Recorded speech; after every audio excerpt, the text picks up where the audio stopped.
Is everybody populating in the chat here? Can you see all of us?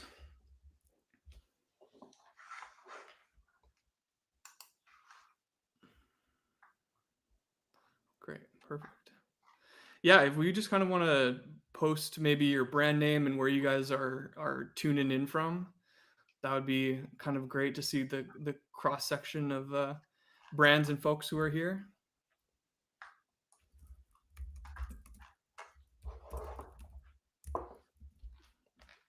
Nice, awesome. Got 130 people in here now. We might give it another minute or so just to kind of let some people trickle in. But yes, we're very excited to be joined by the Thrive team here. I'm Quinn. I'm on the partnerships team here at Startup CPG, and yeah, really excited for this webinar to kind of get you guys introduced to the team and for Thrive to introduce you guys to the community that is Startup CPG. Nice. Montana, Los Angeles. If you guys are going to be in LA, we're actually going to be doing a grocery run event, which is our version of like a hyperlocal trade show with the Thrive team at their headquarters in LA next Monday. We have tickets for that kind of in our Eventbrite. So if anybody's around on Monday and wants to take this webinar IRL, we have the opportunity to do that. Great, cool. And yeah, feel free to ask questions kind of in the chat. We have our producer here, Tess, who will kind of be answering the different questions as they kind of pop up. So please bear with us as they kind of come through. But great to see kind of a cross section of folks in here. Cool, awesome. Well, we're at the 5-minute mark, so I say that we should probably go ahead and get this started. Would love to kick it over to the Thrive team to maybe just give us a general introduction on Thrive Market and then some personal introductions from who we have joining us. Natalie, do you want to kick it off? Great. Yes, I'll kick it off. First of all, I want to say thank you, everyone, for being here with us. Thanks for putting your brands in the chat. I'm seeing a few personal favorites in there, so excited to see you all. Thanks for being with us. I will quickly introduce Thrive, and then I'll introduce myself, and then I'll let the team go around and introduce themselves. Does that sound good, Quinn? Yeah, for folks who, I'm guessing that everyone's heard of Thrive, but for folks that we don't work with yet or don't know our story, Thrive Market is an online grocer. Our mission is making healthy and sustainable living easy and affordable for everybody, specifically our members. So we are a membership-based grocer, online only. We have over 1.6 million members today and counting, which is really exciting. I say 1.6 and I'm excited about that. We also have tons of opportunity for growth from there. So there's only up from here. I will say one of the things that makes us most unique in this space is our really high ingredient and quality standards. That is specific to our curation of products that we carry on our site. So we either ban or restrict over 1,400 ingredients. And that is key to fulfilling our mission to make healthy and affordable living easy for everybody. So I specifically am Natalie Weeder. I lead the category management teams here at Thrive. I've been here a little over a year, probably a year and a couple months at this point. So I'm not new anymore. And I will pass it to Heather Brand, who is on my right. Thank you, Natalie. So I'm happy to introduce myself. I'm Heather Brand, Associate Director for the Perishables Vertical at Thrive Market. I am based in South Florida, even though Thrive, as most people know, is based in LA.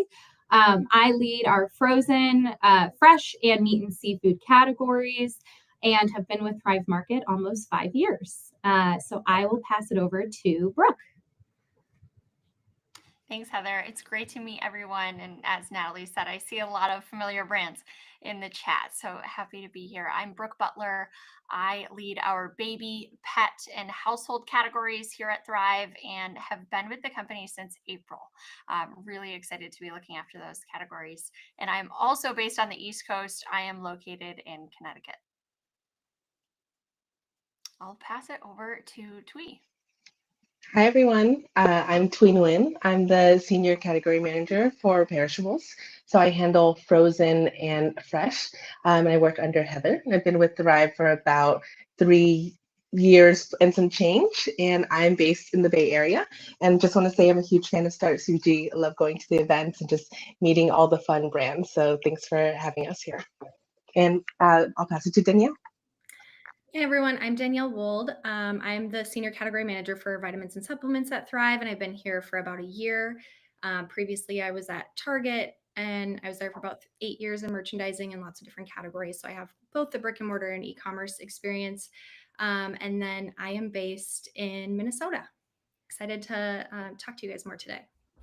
Nice, nice. We've got a cross section of people from across the country there. We got pretty much all of the big places covered. Brooke, I'm gonna have to reach out to you afterwards. I just got a puppy, so the pet space is kind of like completely new to me now, and it is a world of like new products that I didn't even know I needed or that my puppy needed, but I love them all. I went to Super Zoo like right after That's a I good got one. my puppy, and it was just a great introduction into I like to say that kind of I look after all the babies. It's a lot of fun. yeah, it's pretty fun. It's been a great way to kind of see, the different products out there and stuff, and great that Startup CPG has kind of a growing list of pet brands within the ecosystem as well. It was great to kind of see them at the event too. Natalie, I know you kind of touched on this in the introduction about Thrive. You guys ban over 1,400 different ingredients, all kind of around that goal, of keeping things healthy but affordable. Is that kind of like the main philosophy that you guys, or can you speak maybe to that philosophy a little bit more of what differentiates you guys from a traditional retailer? Yeah, so several things. First of all, our mission really drives our merchandising philosophy through and through. So we are making all of our merchandising decisions based on our mission to make healthy and sustainable living affordable and easy for our members. And I'm going to highlight the easy part. I could go into each one of those, but I'm going to highlight the easy part. I think another thing that makes us different from many other retailers is we are e-commerce only. We do not have any brick and mortar presence. And so we ship to the lower 48 states. As part of our focus on being sustainable, we only ship ground. So most members will get their deliveries within 2 to 4 days, depending where they are relative to our 3 fulfillment centers across the US. And so that makes us different as well. And then additionally, we have a somewhat, very curated catalog based on our quality standards, but also based on our desire to make shopping easier for folks, where our merchandising teams are figuring out, of all the different types of products and categories, what are the products that meet our standards, and make it easier for members to sift through all the noise and really zero in on like what is that healthiest option for whatever specific type of product it is that they're looking for. We additionally, we've also built some pretty exciting AI tools to help members with their shopping. So we can pre-fill members' carts based on what they've told us when they sign up for their membership, what types of products they're interested in, what types of diets or dietary preferences they may have. And we take all of that data and we pre-fill their first cart or second, third, fourth, fifth, whatever carts in order to help them with their shopping. That's super interesting. Does that evolve kind of with the customer at all? I know initially you guys collect data, when maybe somebody goes to fill out their first cart, but I'm curious, how does that kind of change with the consumer as they continue to purchase from Thrive? Yeah, so we do have quizzes that members can fill out for orders after their first. And then also we're collecting data on what's converting in members' carts, like what is it that they're actually shopping for from an attribute standpoint. And so yes, it can evolve.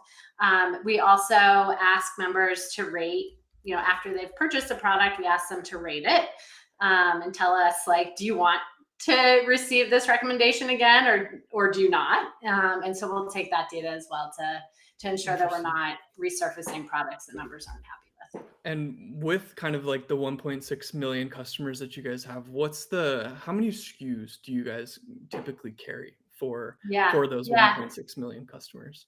Today across our dry and frozen business, we have about 6,500-ish, kind of Oh, vary wow. between 6,500 and 7,000 SKUs. Yeah, so highly curated catalog. Nice. Yeah. Okay, cool. And a lot of opportunity there for that to grow with Yes. the 1.6 million number. And I'm sure a lot of brands that are tuned into this would like to be included in that 6,500 SKU kind of count there. Since we have everybody kind of tuned in here who's interested to learn a little bit more about, your guys' process, what does the typical review process look like from your team's perspective? And what are maybe just some tips of like when, who, and how these brands can set themselves up for success when interacting with the team? Yeah, maybe I'll speak to the very high level, but I'd love for the folks on my team to maybe speak to it more specifically. I will share very high level, particularly for brands who may have been with us in the past. We don't have a specific category review cycle. So there is no calendar that you have to abide by.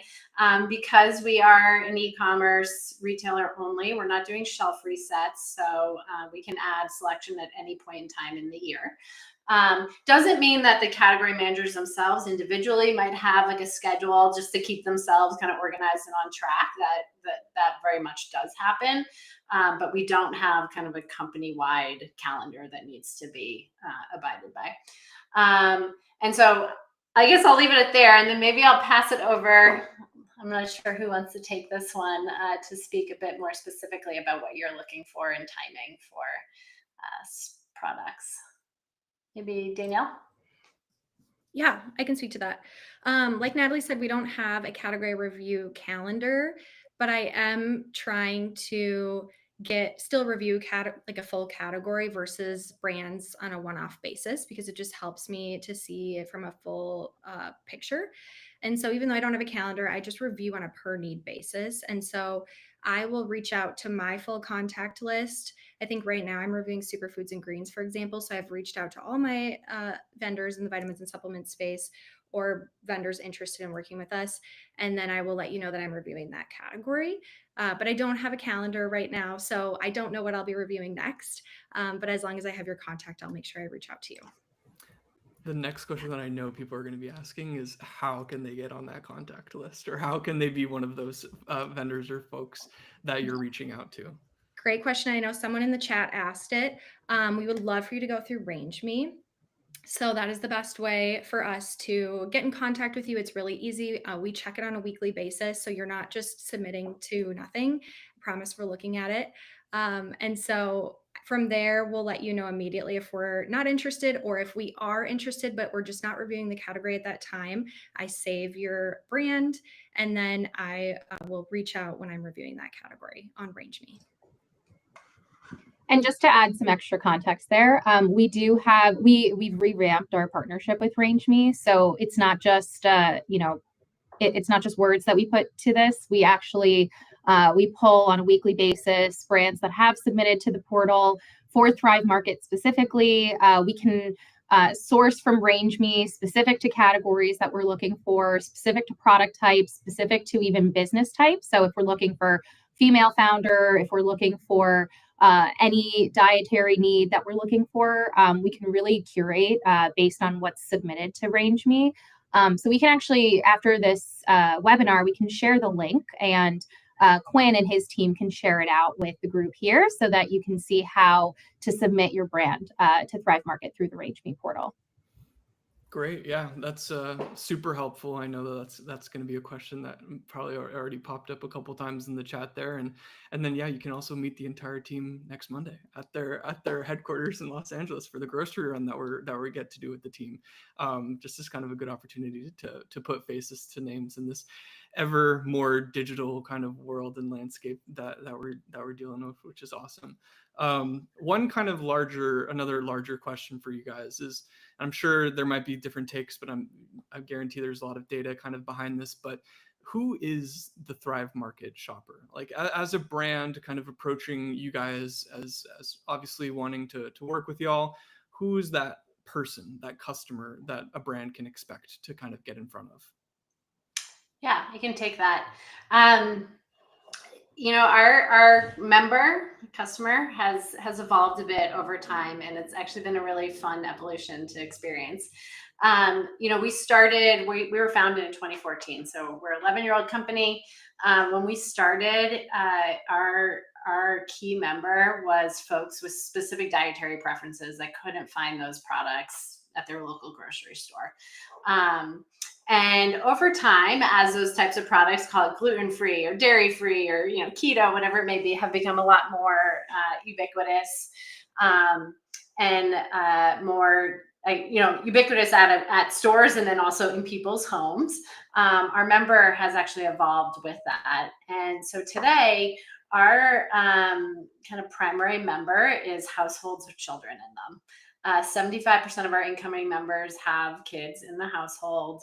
We have over 1 million moms as part of our member base. So it's one of the reasons we have Brooke on the call today, because her categories are incredibly important to folks in our membership.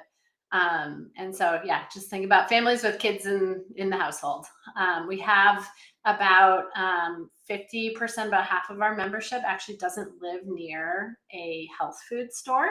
So you can think about these members are folks who are looking for healthier swaps for a lot of the things that they are purchasing for themselves and their family and can't find them at the local store, across all the types of categories that they may be shopping. So it really can be an incremental customer for many brands.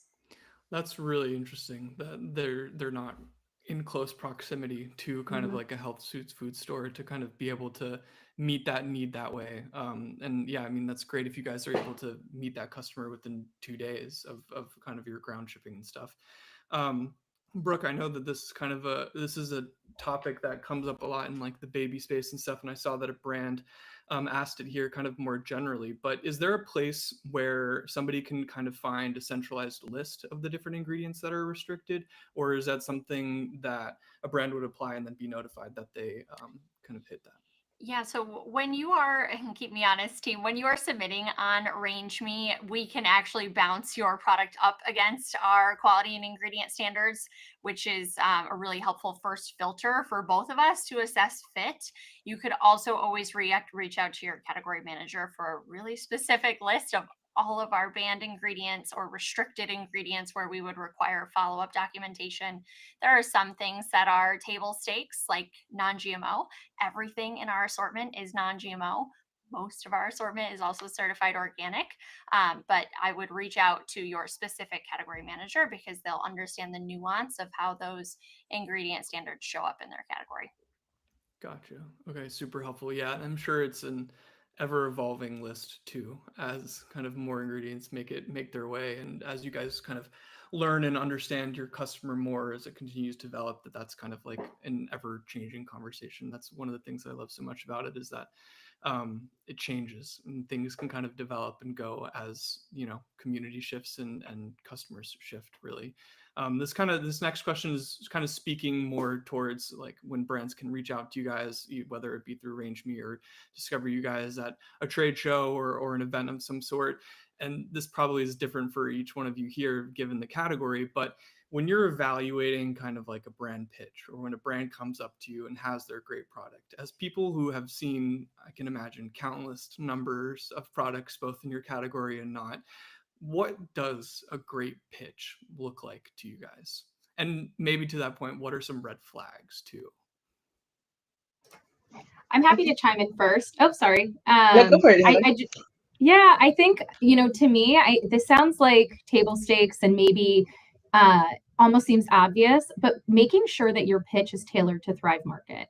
To me, coming from multiple retailers as my background, I can tell the difference when a brand has taken their pitch to some of the big brick and mortar, some conventional grocers, and not really understanding what Thrive Market is as a business. And so to me, ensuring that you are approaching Thrive and understanding our business model and then tailoring your pitch that way is going to be key to me. And that'll stand out, amongst the crowd of hundreds of pitches that we see per month, per quarter. Providing data to back up some of your claims. So if you're saying that you have the number 3 non-alcoholic beverage in, current natural market, okay, well, show me the data behind this. Don't just say, some key phrases and words to try and get, a category manager's attention.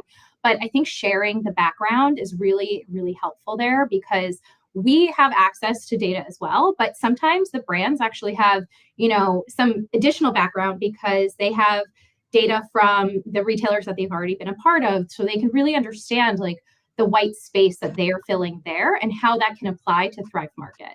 And so that's how I would say is just approach it all with a mindset of how is this going to fill a necessary gap in Thrive, and not just I want to sell my product and Thrive is the next best thing.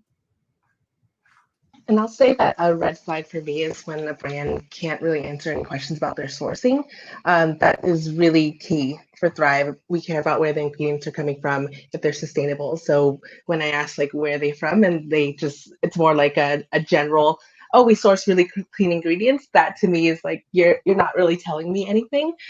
So brands need to come ready with that information, because as we get further along into our onboarding process, we dig deeper. Our FSQA team reviews all the ingredients in their products. So, those questions will inevitably come up. I think too, I'm sure it'll also be helpful to maybe like even order a box to see kind of like Yes. what comes, right? And kind of what you guys already have put together and curated. I mean, this conversation is great for folks to kind of better understand who that customer is, the different stats that you guys kind of just listed and stuff. But you can also, like see it for yourself and figure out, similar to how you would walk into a retail store, whether it be whatever, to see the alignment and the different categories that have there, really understand that before going to you guys and being like, I have the next best thing that is gonna change your minds and change your worlds. And just familiarize, I guess, with the website and kind of the information that you guys have on there already. I'll say that my favorite pitch decks like usually have like a screenshot of Thrive Market, the website, and the assortment, and then they kind of put in where their product fits and why it's differentiated from the other things that we sell. I love that. It shows that you really did your homework. You looked at pricing, size, and what differentiated it, and that shows me you're really prepared. Yeah, to that point, you wouldn't believe how many brands I meet with that really know nothing about Thrive, have never even been on Thrive. And that is a big red flag to me. So making sure you sign up to be a member, even if it's just temporarily, so you can look at what our assortment is, where you could fit in, what our white space is, and having knowledge about what our mission is and what we care about. Because there are many brands that I talk to that want me to teach them, when there's a lot of homework out there that you could do before you even come and meet with us. Gotcha. Yeah, there's some interesting questions here too in the chat where what kind of data should we show if our product is newer to the market? I guess Twee, you kind of answered that, where people are coming in with kind of a chart of what's already existing on the Thrive Market shelf and where they can kind of fit into that. I guess for smaller brands who maybe don't have that access to the different types of data that maybe you guys sit on or their competitors might sit on, outside of that recommendation of really kind of pulling and fitting yourself in, are there any other tips that you would give brands or point brands to? Yeah, I think, aside from just data, like actual numbers, and this is maybe getting to Twee's point a bit, and I'm going to put a little twist on it, but, understanding like generally where your product fits in the entire market, and like in terms of the product category, what are the types of gaps that it's filling across the board. It might certainly be gaps in our assortment, but if there's, your broader gaps in the market that your product is filling, I think it's really important to highlight that. I imagine it's something you're highlighting across all the different types of partners that you may be speaking with. So I think that's a really helpful one for us, especially, as our category managers operate across a lot of different categories. So it goes a long way when brands come to us and can kind of help define their specific piece of the pie and where they fit. Yeah, I think something to reflect on too for smaller brands and those that might have less data. Category manager decision making is always going to center around a couple of different principles. Are you going to drive new members to the category? Are you going to drive more units or more loyalty than existing items? Are you going to drive a higher basket value because they'll trade up to your item? Or are you going to deliver category margin health for that category manager? So reflecting on those, you can really back into a lot of really, really insightful proposals. Yeah, those, hope everybody was taking notes, because those keywords are good keywords to kind of familiarize yourself with, and kind of especially when thinking about engaging with an e-com retailer, right? Those are the things that are kind of super prevalent and very top of mind for folks that are bringing on these types of products. And if you didn't take notes, don't worry. This recording will be posted to the Startup CPG YouTube, so you can always go back there and kind of revisit this conversation and everything that Brooke kind of just mentioned. I know we have some different category managers kind of here on this call with us, so I'd love to kind of dive into maybe the frozen and fresh side with Heather and Twee just for a little bit.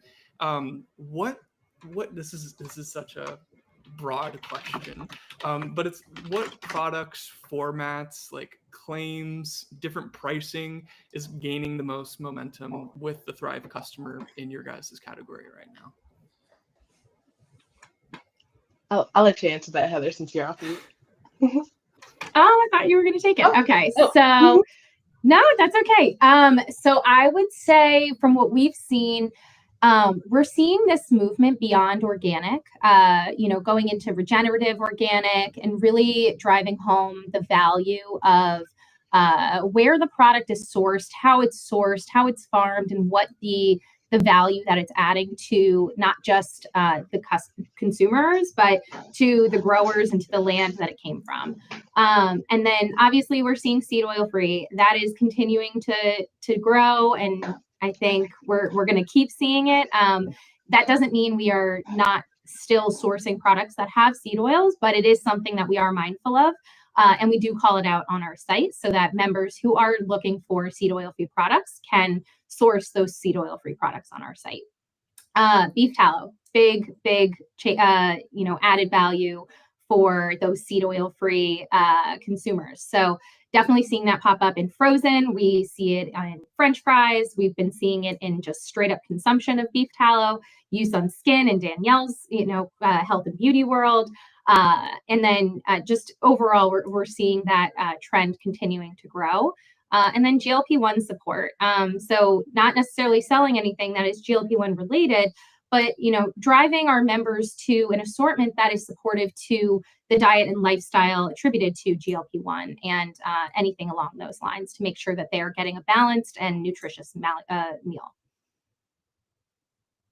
And I can add on to this as Please. well. This year we did so much work in our frozen assortment. I had a lot of fun, and the categories that we saw that were growing were breakfast foods, appetizers and snacks, really anything also related to kids snacking, across all categories, across Thrive, of course, because of all the wellness champion parents that we have, but specifically in frozen, we saw that. And then also just building off of nostalgia, but making it better for you. So think Uncrustables or Pizza Bites, those kinds of things, but with better ingredients. We saw a lot of growth in those categories as well. Gotcha. Okay, that's super, super helpful kind of context. What's kind of like the, not perfect product, but in the perishables section, what's kind of maybe the hero product that you guys have really kind of seen risen in the last couple of months? I think because so much of our membership, our moms, our parents, the better for you convenient meal solutions are really what's driving that category. For these, like we call them wellness champion parents. Basically, they care about the products that they're feeding their kids. They care about the ingredients, and they trust Thrive to do the work for them of like the ingredient vetting, right? So think about like family size meals and also individual meals for those busy parents, healthy breakfasts, just better versions of conventional items, things like that. Gotcha. Okay. Yeah. Any white space that you guys have kind of like a product that you're really kind of looking for, or maybe one that you've been eyeing for a while of part of that category? I'll speak to some and then Heather, feel free to add on. But for me, I'm looking for a good pasta, frozen pasta brand right now. We've had some in the past, they've been gluten-free, but I think in the gluten space, a gluten-full space, that's been missing. So yeah, definitely want to open up that category a little bit more. And also, we have a great partnership with First Light. They do really sustainably sourced meats, and we launched some elk with them recently that has done so well. So I think really building on that like bison and game category is going to be really exciting for us for next year. And then Heather, feel free to chime in. Yeah, and I would say in just like the generalized, like the sizing sense, we're looking for more value size offerings. So I know, multi-packs, value packs, snack packs, they do so well across our entire business, regardless of category. And in frozen, there's definitely some opportunity to really grow and offer some, maybe exclusivity or differentiation with some products that maybe a frozen brand might be selling to another conventional retailer, but maybe they want to upsell, a larger size pack for Thrive Market, since our members, especially in frozen, due to our just higher shipping threshold, they tend to buy in bulk. So what we can do to help these members to purchase for their families is to offer those those meal solutions at bigger value sizing. So I think that there's a lot of opportunity there, and yeah, and across all categories. I know that's something that we're definitely looking for. Gotcha. Okay. Hope some of those brands are kind of on now and kind of discovering it that way. All right, moving over kind of to the supplements world with you, Danielle. This is obviously like a category that's been picking up steam, for a while now and has kind of really exploded over the last period of time. What are like some of the trends that Thrive is leaning into based off of the customer? And then are there any trends that you guys are avoiding? Yeah. So the Thrive customer is very health savvy, and they are looking for their foundational health and then strong scientific research to back that up. So they want things to be third party tested. They want clinical studies. They don't really fall for all the marketing gimmicks out there as much. And so things we're leaning into is gut health. There's a lot of research in the past decade regarding the gut brain connection. Fiber is a big thing right now, pre, pro, postbiotics, beef organs. I'm seeing a lot of people go back from multivitamins back to the basics of beef organs. Protein, I'm seeing a really big switch right now, even from plant-based protein powders back to whey or beef protein isolate is a big one. And omega-3s. So just the foundational supplements that have a lot of research behind them. Some things that I wouldn't say we're avoiding, but maybe we're not buying into the hype right now and we're waiting until there's a little bit more research around them, are trendy supplements that are really just big from influencer marketing. And I do think influencer marketing is important, but you need to have the scientific research to back that up. And so, a little weary about GLP-1 boosting supplements right now. There's not a lot of research to support a lot of the claims that are being made on some of those supplements. And just making sure, like things like colostrum, for instance, you're supposed to get about 10 grams of colostrum a day for it to get the benefits from it, whereas the leading colostrum brand on the market only contains 1 gram of colostrum. So just making sure it's the right dosage, it's good quality ingredients, and there's a lot of scientific research to back it up is kind of what we're leaning into. Gotcha. Okay. Yeah, that makes sense. Is there this same question to you? What's kind of like the product that you feel like is missing for the Thrive customer in the supplement space right now, or something that maybe they don't know they need until you guys have kind of brought it on for them? Yeah, there's two that comes to mind. So I think I mentioned it just now, but beef protein isolate protein powder, we don't have one on Thrive yet today, but I'm in the process of bringing it on. But I'm seeing a big shift, especially with all this research coming out about the heavy metals in plant-based protein powders. But there's a lot of people that can't handle whey. I think like around 65% of people can't handle whey. I'm one of those people. But plant-based protein powders don't have that full amino acid profile either. So I think there's going to be a big switch now to beef protein isolate protein powders. I can handle it very well as someone who can't handle dairy, and just seeing people get back from plant-based to animal-based. And then the second one is Reds powders. So I know greens powders are really big right now, or have been in the past. AG1 helped with that, but Reds powders is something I'm starting to see a lot of that we don't carry today. And that includes things like beets and pomegranates, which are rich in antioxidants and polyphenols. So those are two things I'm really looking for right now. Yeah, as somebody who can't handle dairy as well, I too appreciate kind of the shift of Yeah. back towards. To your point, kind of on moving away, just do some of the heavy metals and stuff. We actually had a question from Mark where he asked, "Do you see a decline in fish oil from microplastic and mercury concerns? And is there an opportunity more for a plant-based omega?" Yeah, good question. So far, I have not seen a shift or a decline in fish oils. I do think our members are very aware of things like that, though. We get a lot of people who write in concerned about things like heavy metals and microplastics and such. So just making sure that the brands that we carry are of the highest quality when it comes to fish oil. We do still have plant-based omega-3s, though. And so we're definitely open to exploring those and expanding the assortment there. But no, I haven't seen a decline in the fish oils, at least yet. Gotcha. Okay, cool. All right, Brooke, I'm shifting over to you to ask some questions about your categories here. What is like the bare minimum now? I know you said the majority of kind of your customers, are mothers. What's the bare minimum basic necessity that maybe wasn't true a year ago that now every product kind of has to meet to fit into your category? Yeah, especially in baby food, which is a real passion point for our members specifically. I mentioned earlier, non-GMO certified organic is really important to our consumers, as well as a really limited ingredient panel. Very few ingredients that make it simple for parents to understand what's in a baby food product. Something that Danielle was just chatting about, heavy metal testing is becoming much more widely understood. So transparency with heavy metal testing results via QR codes, via multi-step heavy metal testing throughout the manufacturing process is becoming table stakes. And we're really proud to be able to just talk with brands specifically about how they're approaching that. Over on the household goods side, something I haven't heard mentioned yet is really packaging design as well. We're seeing that members are more and more focused on zero waste or limited waste packaging solutions, specifically in laundry and household cleaning solutions. So that's something that I'm also paying attention to during a brand's proposal.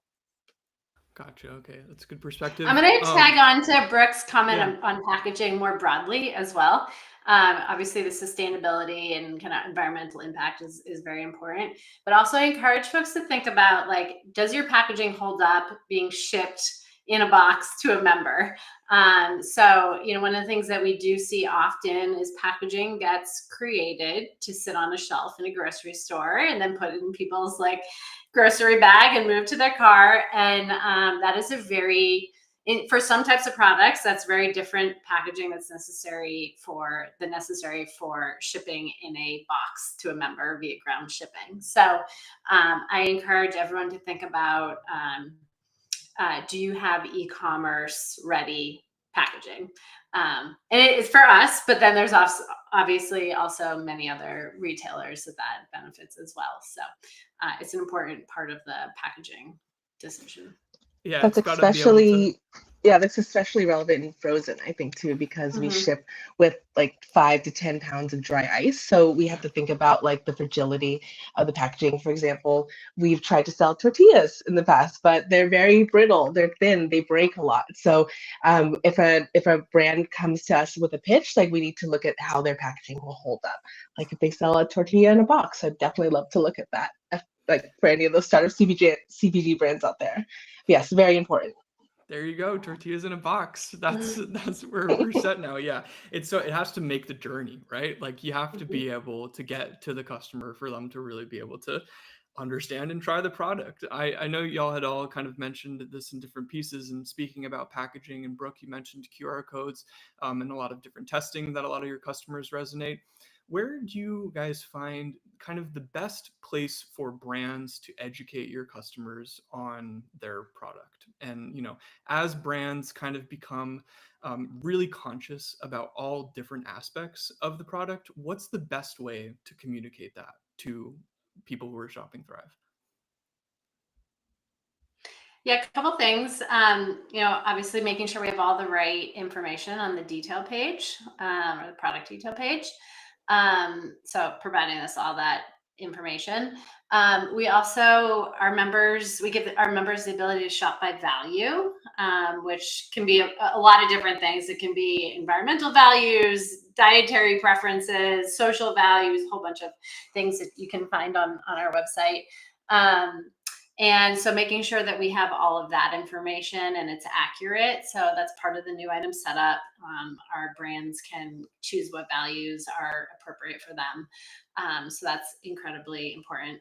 And then, as we're continuing to look at what the customer experience and journey is when they're shopping our site. And so we're constantly kind of reviewing what are the updates that we need to make to improve that, including what should our product detail pages look like. So there may be changes there. I would say the other really important piece is we have Thrive ads on our site. So it is the ability to invest in advertising across the Thrive platform. And we will have shoppable video. So that is an excellent way to communicate to brands value proposition and everything that they want to communicate to the customer. Gotcha. Okay. Yeah, I know there was a question in the chat. I'm having a hard time finding it, but that was kind of one question that popped up is what's that kind of supplemental marketing that a brand can do once they get accepted onto the platform to really help them stand out? And this kind of leads to one of the other questions that I had for y'all today was what separates brands when they do that launch and differentiates them from the brands that maybe fade into the background after that initial buzz that's drummed up to your customers. Yeah, I would say like the like primary focus for any new brand on our platform should be investing in marketing and either our brand marketing, promotions, and Thrive ads. I would say like over invest in the beginning because this is how many e-commerce sites work. But if you're a new product on our site, you end up at the bottom of search because we have no history on members interacting with your product, buying it, adding to cart, whatnot. And so what your goal is when you join Thrive is you want to get members to interact with your product. And the best way to do that is to invest in Thrive ads. It's to invest in promotions because you'll be featured in our deals. And it's to invest in brand marketing. So that's kind of the marketing placements on our site that are not advertising. And that is like, as you get your brand in front of eyeballs, people start clicking on it, they add it to cart, they purchase, they repurchase. Then we get more data on how our members are interacting with your product. And then you rise in search. And your ultimate goal is when members either are searching specifically for your product or they're searching for something in the category and you are at the top of the search list.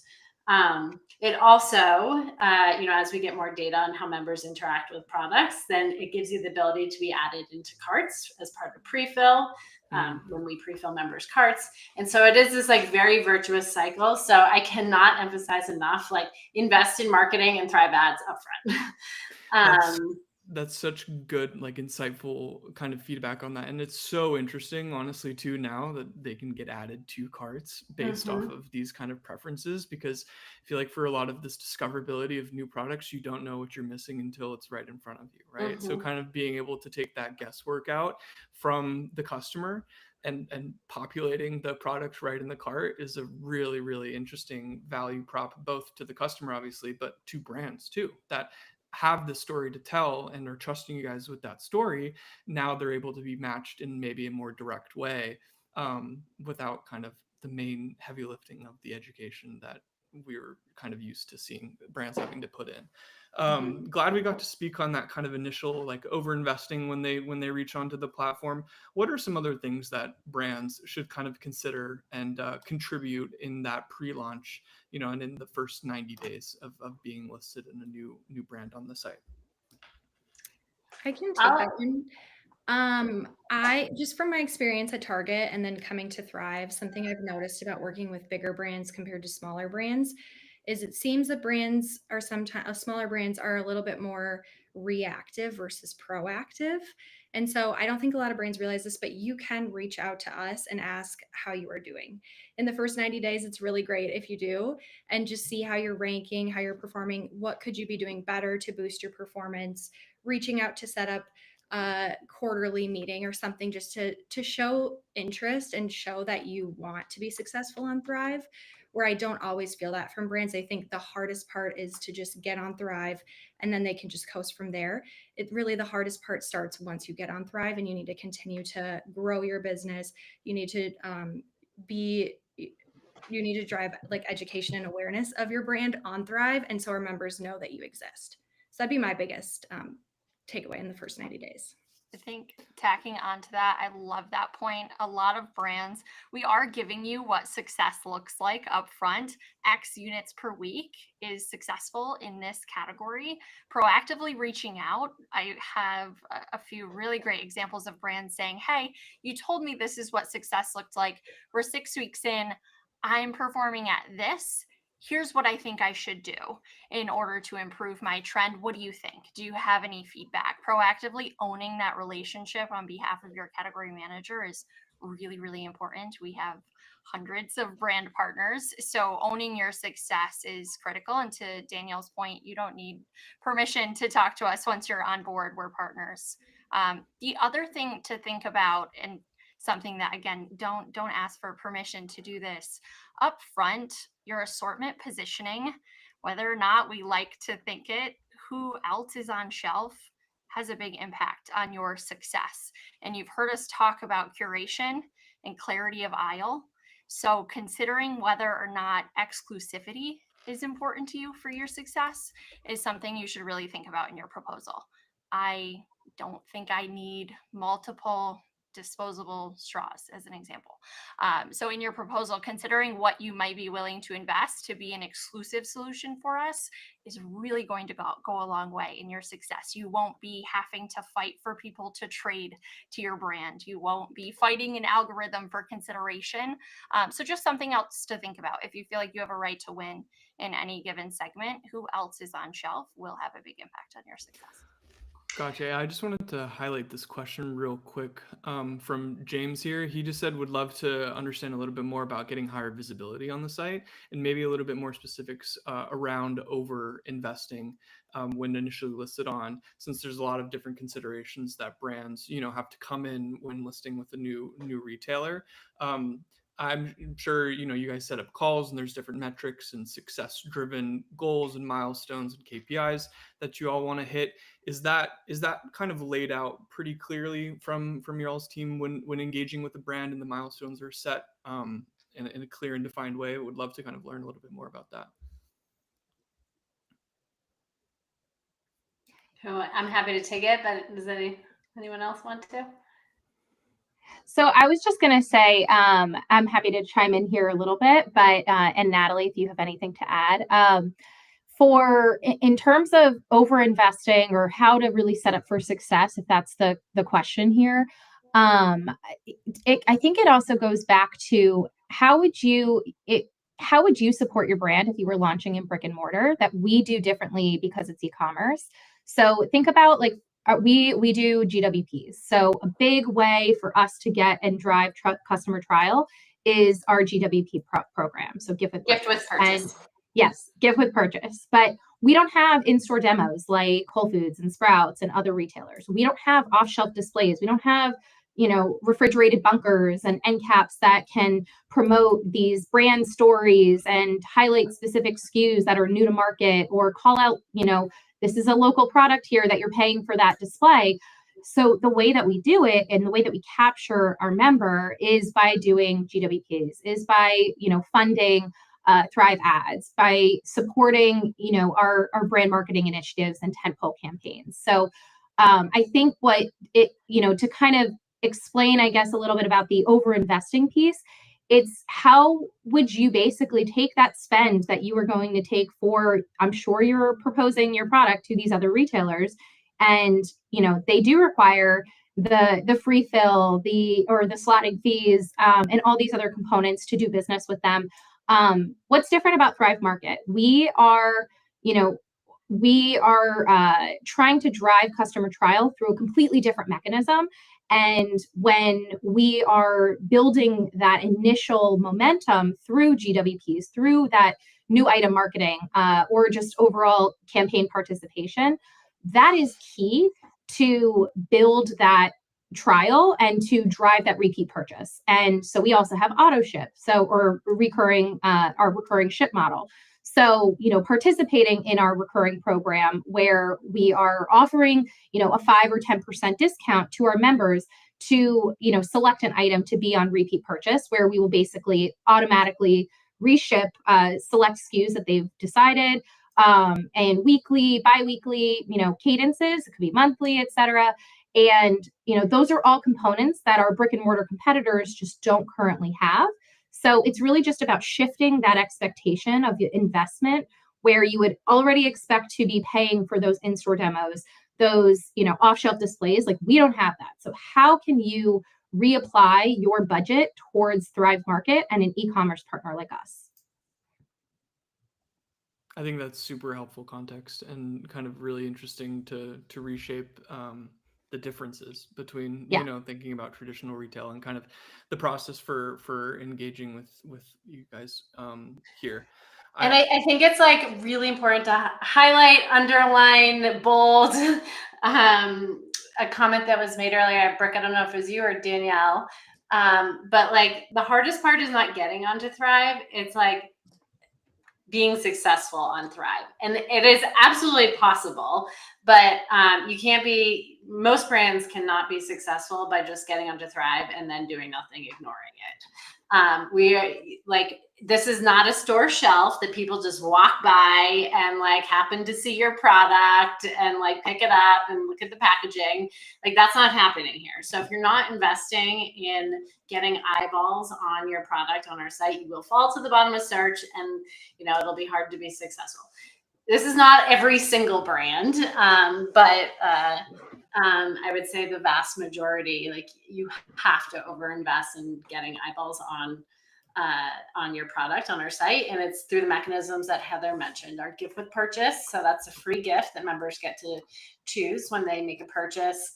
It is our brand marketing program, so those are all the marketing placements that we have across our site, participation in our tentpole promotions, and really Thrive ads.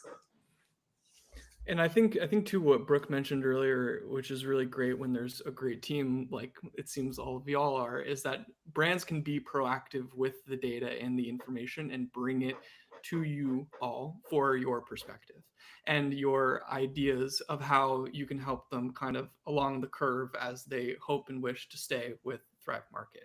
So once a brand, from just my takeaways from this conversation, is once a brand jumps on there, be proactive with it, and keep running with everybody else, because there's always going to be somebody else who's submitting that partnerships inquiry, who's going to be trying to get in front of y'all. And you guys manage a lot, and it's important to kind of be proactive with the information and stuff that's given to the brands. All right, I know we're kind of coming up on time here, and I did kind of want to get to this at the end of our session. What we can do is we can open it up for some quick, like 15 to 30 second pitches from brands. And then at the end, we'll have some just generalized feedback from the Thrive team on kind of the different pitches and ways that brands can pitch the Thrive team. So there should be a button for brands at the bottom right of the screen called the Request Live Call-In button. If anybody is interested in doing a quick 15 to 30 second pitch to the Thrive team with their product, you're more than welcome to. Let us know if you guys can see that button at the bottom.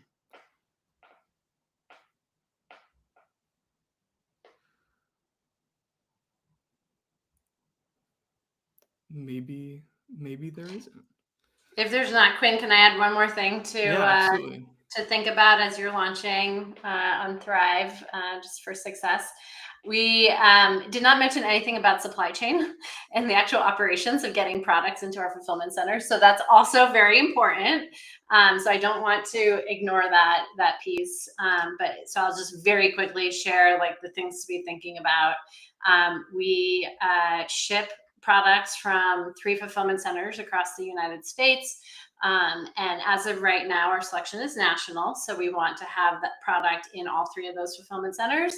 And it is very advantageous. I think this plays into some of category managers' decisions for us to be able to start out with smaller quantities, order quantities, and then grow that as the business grows. So it's a really hard sell for us to bring on a new product and have to order multiple pallets across multiple FCs. I hate it when brands come to us and they're like, you need an entire pallet of 1 SKU and I want you to carry 10 SKUs. Like that is a hard sell for us. So being flexible in the supply chain up front, obviously it is everybody's goal to make it as efficient as possible, and really volume helps with that. But being flexible up front so we can order the right quantities and grow into those larger volumes is key. Yeah, super helpful context. I know I saw a couple questions come in about the distribution side of it. So if there's anything else that you guys want to add on that, that would be great. I can speak to Frozen Yep. for a bit as well. Although we aren't really constrained on the shelf space, I guess, the virtual shelf space in Frozen or in any category, our FCs do have space constraints, especially in Frozen. So when we're evaluating a new brand, we definitely prefer to look at going through a distributor. We work with UNFI as our main, and see if like we can make it work through there before exploring direct, because in Frozen especially, we're trying to avoid like bringing in those big pallet buys, because one pallet can take up like the space of say 27 SKUs or something like that. So it's better for us to try to go through Unify so that we can bring on more products and really build out the assortment. Great. Yeah. Super helpful context for these brands as they think about it. Well, I think we're perfectly at time here. So again, just really wanted to thank the Thrive Market team for taking the time to just chat with the startup CPG community and, really kind of let us peek behind the curtain a little bit about what y'all are building and kind of the brands that you're looking for, as well as, some of the operations side behind of it. We hope to kind of continue to be doing more of these sessions with your team and keeping the group educated as Thrive evolves with your customers and different products. We'll be with the team live in LA next Monday. A great opportunity if you're local to the area. Like I said, we still have some tickets left there. We can drop the Eventbrite link in the chat here so people can check that out. But really appreciate your time here and hope the brands that were able to jump on and attend found the session useful. It'll be posted to our YouTube, and everybody who registered will get a recording of the call. So thank you all so much. Thank you so much. Thank you for having us. Of course. All right. Bye. Bye all.